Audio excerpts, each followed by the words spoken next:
Okay, guys, so hello, welcome to your educational cycle of OG and OGT.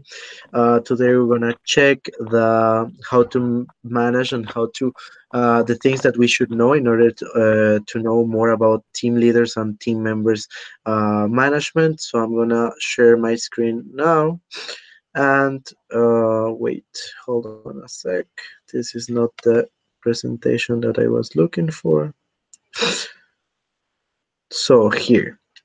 So okay, now like we're gonna like work on like how to manage and how to track, how to um develop this relationship because in now as us as MCVPs or LCVPs, we have to take into consideration that we are the leaders of the area, and now we have to have this area management, and it means that we need to manage all the people that trust in our leadership in order to boost this product. Okay, so first of all, we really need to check about how to manage team leaders. I know that most of you girls have been team leaders before, have been functions of VP sometimes or members sometimes. So like sometimes it is not clear, but we really need to understand the importance to operations of having team leaders. Like why? First, because team leaders play a significant role in the operations. Because if we build capacity in the team leaders, it means that if they are ready enough to perform and to be the leaders of their teams, they are directly boosting the exchange because they are going to have the independence enough to manage their team, the knowledge, and the expertise in order to manage the team and also boost their operations. And we really need to know that we need to follow a learning model, the 70-20-10. Basically, this model is that our team leaders are supposed to enable the 90% or even more or maybe the 100 depends of the independence of the team leaders of their learning. So we need to both team TM like team management area like the VP with the team with the VP OGE or OGT should work together in order to enable team leaders to be sure that them like deliver a good equation and we can like boost the operation by this. How? We need to follow some steps in order to implement this process.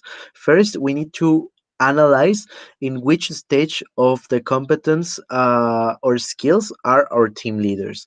So I know that both of the LCs, Bellaterra and Pompeo, are running elections or are finishing elections of team leaders already.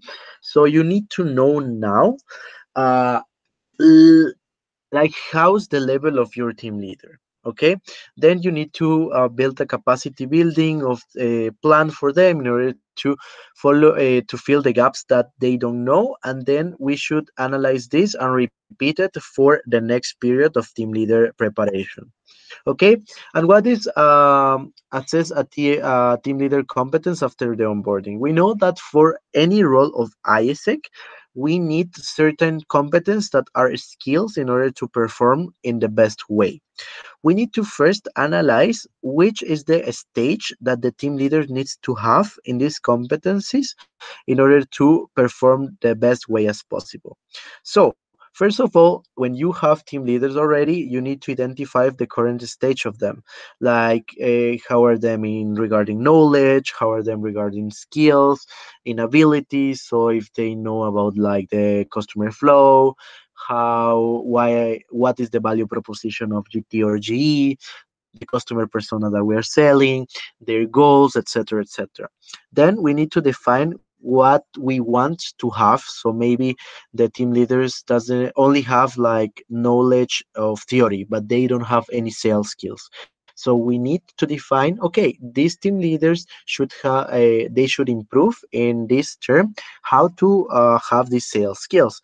And then we have to identify the gaps, like the things that are lacking of the team leaders, in order to make them ready to deliver the best experience with their teams.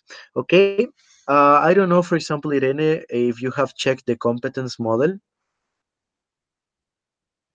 No, I don't. Okay. I think not.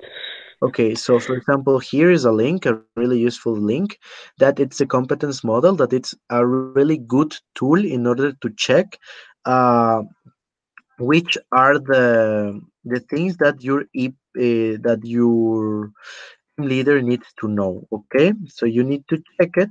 I'm gonna give you materials for this in order that you can assess this in a better way. Okay. So, after analyzing what is lacking in your team leaders, you need to design the capacity building plan.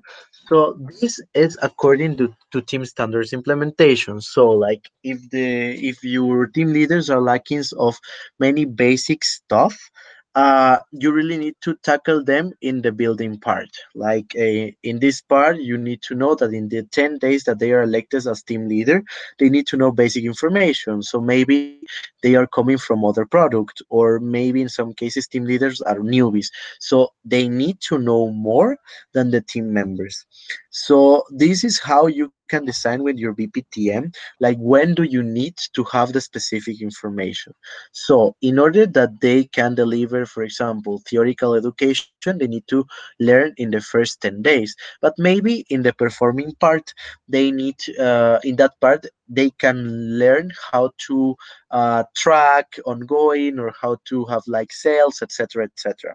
So you need to put in a timeline which knowledge, which skills you need to prepare your team leader in order to perform better.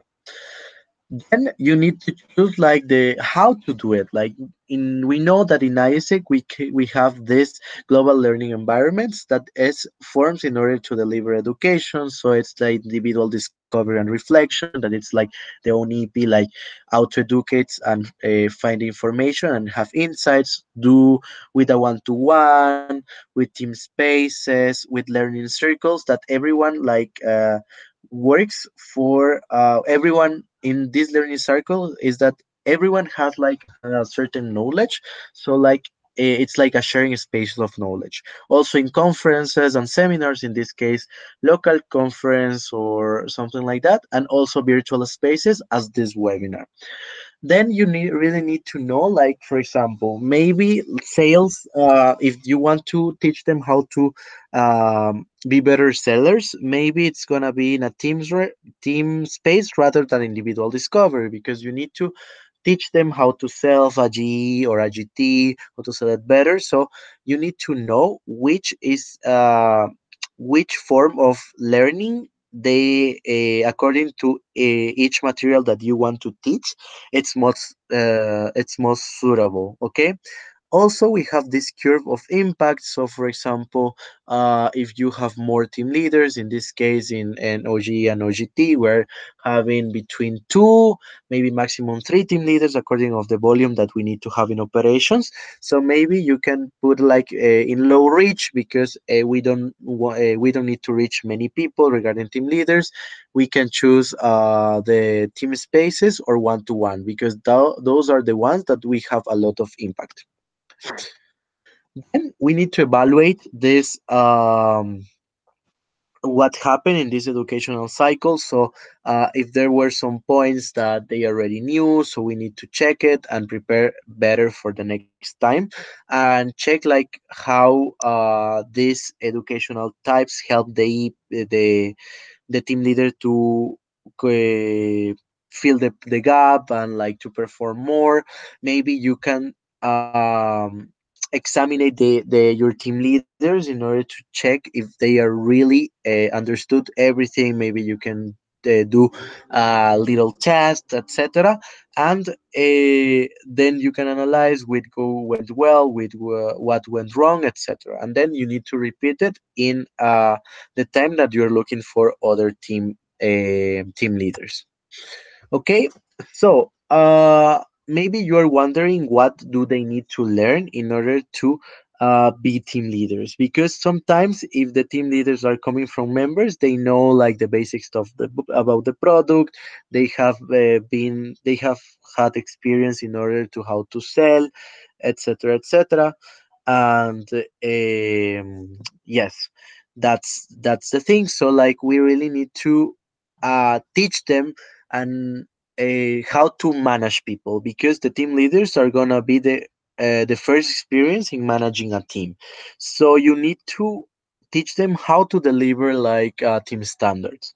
So this is a draft in order to know like the team standard that we need to have, and like how to do it. So like team purpose, they need to define and execute the team purpose. Is basically why the team needs a purpose, because it's a important element in order to when the team is with a low performance, or when the team is like lacking of interest or desmotivado, this purpose remains like the team really active, you know. So you really need to check the team standards with your team leaders, implement team standards with them in order that they know how to do it and how to implement with their teams.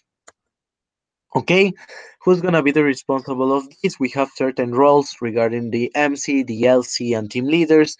For example, the MC, it's available to provide materials to you. So, for example, if Irene thinks that they need to know, I don't know, more about how to implement or what are team standards, okay, so MC should have like this material for you, or they can co-create. So we all also in synergy with TM department, it means with Karina, we are responsible for tracking that the team leaders have enough education and knowledge in order to provide the best experience for their members. Then what's like the point of the LCs, the LCVPTM. So in this case, in Pompeo, it's gonna be Marta with Isabel or Irene, and in Bellaterra, it's gonna be Rocio. They need to have synergy in order to track like the education plan of these team leaders and provide education in the specific ways that I explained before. And team leaders, after they experience this education, they already know they need to be prepared and practice this in their teams. Okay, so it's the summary, like how to prepare and manage the team leaders. First, like understand like why, because team leaders are the ones that are managing the teams. It means the members that are responsible to make the things happen. Then what, like you really need to build a capacity building plan. It means like an educational cycle with educational points like for the team leaders, how we already knew how, and who, like MC responsible of tracking and having materials, and also the LC identifying what's lacking in their own realities and build education plans for make it happen. Okay, now that's an introductory thing about how to prepare your team leaders. But now I really ask you girls in order to read the blue code.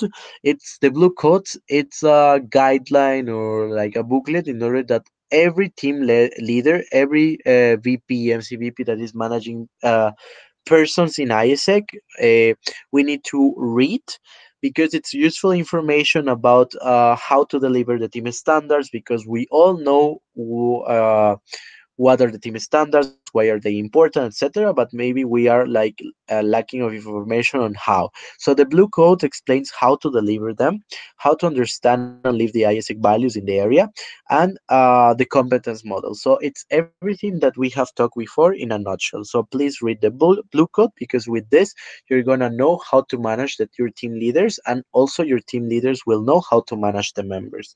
So at this point, do you have any questions? Did you know already that you have this data? Let me know.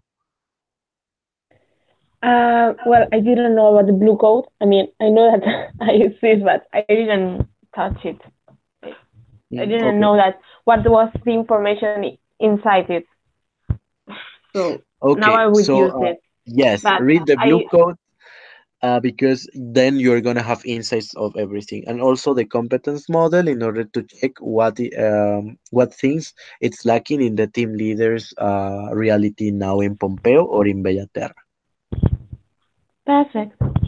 Awesome. So now, After this, we really need to check and revise and be aware of like the members, especially like the processes that they are living through in the ISEC experience. So we need to know that a membership, ISEC membership, is not a product anymore. So like it's not. So we need to like be aware of that. And the first thing in order to managing the members of a newbies is to get them right, because sometimes, and it's a reality, common reality in ISEC in Spain, we are lacking of membership, especially in GEGT. We're not having the amount of members that we should have in order to perform in the correct way. So it means that BPs, BOGE and OGT really needs to work on synergy with TM in order to get the right people at the right place in the right times. So you really need to be sure first which persona do you want in the team. So for example, for GE is a person that is really interested in entrepreneurship, a person that maybe is studying marketing in their second year, because if we are recruiting a person in their fourth year, maybe they will resign in the first semester. So we need people that maintains the legacy and grow in the organization. So maybe will be person in first or second year, uh, a person that really are extroverted, really wants to know and learn how to sell. This all of this information that we actually do it in operations with our the persons that we want to offer the product, we should have as well in the part of selecting a person that is gonna join the team. Then you have to talent to plan your talent capacity. So like it's the point when your TM when you said to your TM, okay, this is my goal. I want a productivity of one approval per member per month. So if I want to achieve X amount of exchange, I need two teams, because I'm going to have two faculties working, and each team should have four people. So that's how you plan how many members do you have, and you will help your team in order to help you to find these persons. Then you have to do attractions of these members. So like it means that you need to have shouts, all of the attractions that we usually do for operations and to help the team department in having four new members. Then, after we attract these people, we need to select according to the persona that we have built and allocate. For example, we know that a person that study maybe medicine will be more suitable. I don't know, maybe for OGB, but not for OGE, because we're looking for a marketing or BA student, you know? So that's how you allocate. And then it's the onboarding. What is the onboarding? The 2 first week of the of the newbie after the league, when they are having their introductory weeks for learning the basic stuff. Okay, so that's how you manage the EPs. Sorry, I always confuse because this is regarding like members, and we are used to in operations to talk about more of the customer. For that reason, I'm like confusing. But this is how you can manage the members in the get process. So Irene, did you know that already? What are your insights? Yes, I mean, by now I have a really clear of what I want in my teams, of what type of team leaders I have now. I have team leaders, and also what I want to do the first weeks of new members, because I also have old members. Also, yeah, sure. Also talk with your BPTM, because they already work with Karine in order to have this. Okay, Yes, we are working together. I mean, we have talked about it today, so it's perfect. awesome. Then, after you get and onboard this person, you need to develop this person. So the member will be aware about like they started to perform, like what things should be improved. It starts to learn more, not the basic stuffs, but like the other stuff. Like for example, get deeply in the customer flow, deeply in the partners. So it's the part that they are starting to learn more about like the area. So remember that you have to assure like like the 70-20-10 rule of learning, that 70% of learning should come from practical experience. So rather than explaining the EP, the customer flow, maybe you can assign an stand to sorry to a stand to a member and make them attract up an EP, do all the process of attraction, then make the process of consideration, and this by this the member is gonna learn in a practical way, like the theory stuff of a customer flow. So as VP, you need to assure that your members are like having this practical experience. Then 20% from peers, it means like they can learn from the other members, or they can learn from you, or they can learn from like their team leaders about like how to do stuff in ISEC. And 10% from formal education, that is the education space that I mentioned before. And yes, but we need to focus on the 70% of practical experience. So this part of the develop the member should have 3 points: the performance management. So the member should know that the rule is minimum one approval per member per month. So they know that, and they will work in order to have one approval in the month. So they will work for it, and you're gonna start measuring the member in these metrics. So you know that you can have a member that it's not contacting for having one approval, they need to contact 10 EPs. So it's contacting two, it's not attending, or this kind of like that. Like their performance is low, and maybe we have to consider if they are really help for the organization and for the impact that we want to make. So it's really good for you as VP to know if a member it's a party member, or it's a really really effective member that wants to work and have an impact.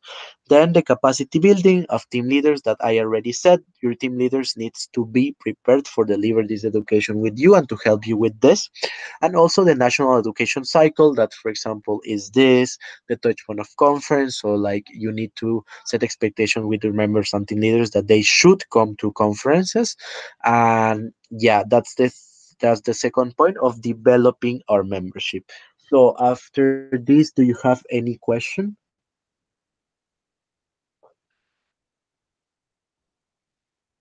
No. No, I don't have any questions. I mean, I didn't have that rule of 70-20-10. We like what we do is like learning by doing. I mean, it's like phrase that we have to do everything. So my idea of it, it's like the first week they have a meeting Okay. Okay. with the team leaders, and then the next week do like an active together, Awesome. maybe in a faculty to practice more. Awesome. Okay. So then we have to keep, because we don't okay, we will lose all of the time that we are investing now in attraction of the new members and then doing education, if we don't keep them and not make them grow in the organization, because we all know how much time we invest on educating the member, and after that the member decide to not go anymore and like resign from the organization. So it's a lose of time. So we really need to keep this membership, keep these members that are gonna enter, and you really need to have like this into keep process. So like you as VP need to know that you need to be constantly nurture and engaging your talent in order to perform more, to be happy in the organization, and have a long-term career plan. So it needs to work with your VPTM in synergy in order to make them realize since the very first moments that they can reach all of the position in ISEC, and they have to work for that. But first things first. So they need to start as members, then they can be team leaders after 6 months, and they have to pursue that, and they need to also pursue to be VPs in maybe the year after, and maybe the LCP. So they need to have clear long-term career plan in order that they have a goal, a long-term goal, and they will stay in ISEC. Okay, but for that you really need to work really hard on maintaining team standards, making them enjoy and like and learn a lot from this. So how they enjoy and learn with practical experience. So assigning EPs and managing EPs and participating in LC activities, and engage them in general is to really deliver the team standards, and also make them feel that they are part of something bigger, by this we know that as we are volunteers, we don't receive any money for this. For that reason, we really need to work in synergy with TM and finance in order to have rewards and recognition. So maybe you can invest on the member with the best performance and make them pay a free GB, some maybe, or the best member in order to pursue their plan achieve, they are gonna have a conference fee. Things like that really motivates the members and make them feel valued in the organization. But you are maybe can ask, okay, but John, what if we are not having finance like sustainability? Okay, we as VPs need to like learn how to do it like without like many investments. So for example, the LC meeting, we can recognize them, or maybe make them like the member of the week, something like that, that people will feel part of and proud of being an ISECer. Then we have engagement assessment, that it's like from the MC side, like the engagement survey, that is a survey for team leaders and team members in order to make us realize how are they feeling and like how we can improve. Also, you can do this by in the one-to-ones, or in the spaces with the LC in order to listen to them, and make them speak up on improving like the way that we're managing like the LC, etc., etc. And also you really need to keep the succession. So like we need to really make put the members in their minds that they really need to make a career in ISEC. So you will be sure that one of your team leaders, it's gonna be your next VP, and your team leaders are sure that from their members is gonna be a team leader. So that's how you preserve the succession and you keep the knowledge in the LC and the mature and the development. So that's how you are managing the members, in, as I repeat, like reading the blue code and knowing how to manage them. This is like the summary of this, like get the right people in the right place in the right time, then develop these people that you picked with practical education, and then nurture like the talents in order to make them feel engaged and proud to be ISECers, and they will stay. So that's like was the presentation. So I want to know from you girls like the insights that you maybe have or commentaries. Did was it useful for you, etc. Well, in my case, I mean, I have like, it's like a little late because I have already had part of education with my team leader, so it would be better to have it before it.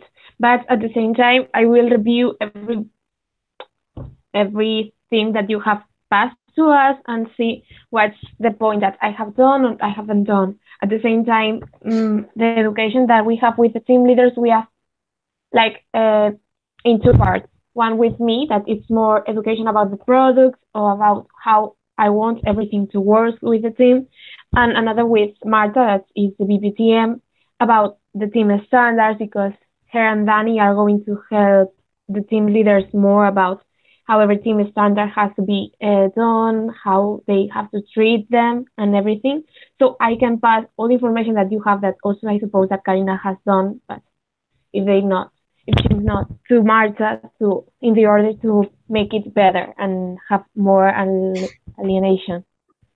Regarding membership, what are your insights, Irene? Regarding members, well, I have like a lot of members that are already in the product, so I don't have to like do a lot with education and everything. But at the same time, it's like my team leaders have to do it. So it's not. Yes, it's my responsibility, but I couldn't do it because it's something that it's going to pass from to them. So my idea is like talk a lot with them of how do the education, etc. At the same time, what we do at the first is like the first coffee seduction that they do, them new members, they go with the team leader, and the team leader like do the most part of the coffee seduction as they can see how it works Then the second coffee seduction is doing by the member, but the team leader or every someone else, if the team leader can't, is with him or her in order to help him or her if there is any problem on or something like that or something that she doesn't know or everything. And in the next sessions, it's like we are not there, but if he needs help, we can do it. So how it works is like, okay, first we are going to review and we are doing it as the way you can see how it works, and later you are going to do it. We are going to be with you if you need any help. At the same time, I was planning. You have like an amazing event the second week of February. That it's when the members already have the education. So it's amazing because they are going to have EPs. They are going to treat them in front, I mean face by face. So my idea is a lot of the members go there and have like education by doing. That is what you have said about the 70%. Okay. Awesome. So thanks, Irene, for your for the way that you're explaining us. Maybe you can help you like the other LCs in order like to maybe share like the ideas that you have did with your team leaders or something like that. And like I hope that like this information that we actually know, like we infer that we know, but like reading the blue code, know like each process get keep develop, like it's really useful in order to not only deliver by intuition or because we've been Yes. taught, but like deliver by processes. So that's why this management in processes should be really important knowledge for VPs. So okay, this has been all. I'm gonna stop like the